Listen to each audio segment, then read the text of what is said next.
Bashkia e Malësisë Madhe mbetet e angazhuar për mbarvajtjen e këtij sezoni veror, i cili pritet ketë edhe një fluks turistësh vendas dhe të huaj që do vizitojnë territorin e kësaj bashkie.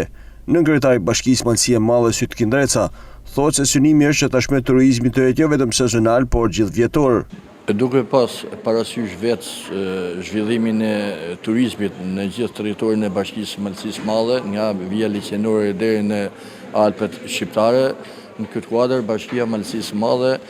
ka ushtruar gjitha funksionet e saj duke marrë masat, jo vetëm për fillimin e këtij sezoni turistik, por ne jemi duke shkuar drejt sezonit të 12 muajt e vitit. Kështu që ne nuk e kemi përcaktuar me sezon dhe me muaj, por kemi përcaktuar për të ushtruar gjithë mundësitë turistëve vendas dhe të huaj të japim mundësitë për 12 muajt e sezonit turistik. Sa i takon sezonit turistik dimëror, Dreca e cilëson si të suksesshëm, ndërsa vlerëson bashkëpunimin që ka pasur qoftë me institucionet e tjera, por edhe me operatorët turistik. Zonat më të frekuentuara normal që për periudhën e dimrit kanë qenë zonat malore, kur turizmi i bardhë ka qenë në funksion në gjithë këtë periudhë kohët.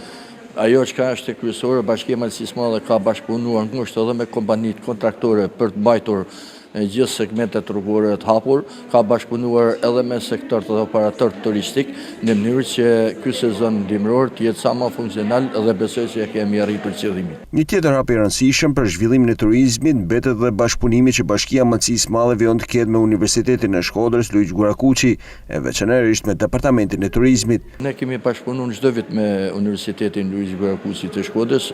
me Departamentin e Turizmit, dhe ne kontaktet i kemi patur jo vetëm brenda universitetit, por edhe në Bashkinë e Malësisë Madhe, ku ne na ka dhënë një prioritet të madh edhe universiteti, por edhe ne bashkëpunimi me to, dhe jam i bindur që edhe në kuadrin e projekteve të ndryshme europiane që merren për turizmin, po edhe në kuadrin e projekteve që ne kemi të përcaktuara fondet për turizmin, ne do bashkëpunojmë ngushtë me Departamentin e Turizmit të universitetit në mënyrë që të japim turizëm sa më elitar dhe qëndrueshëm.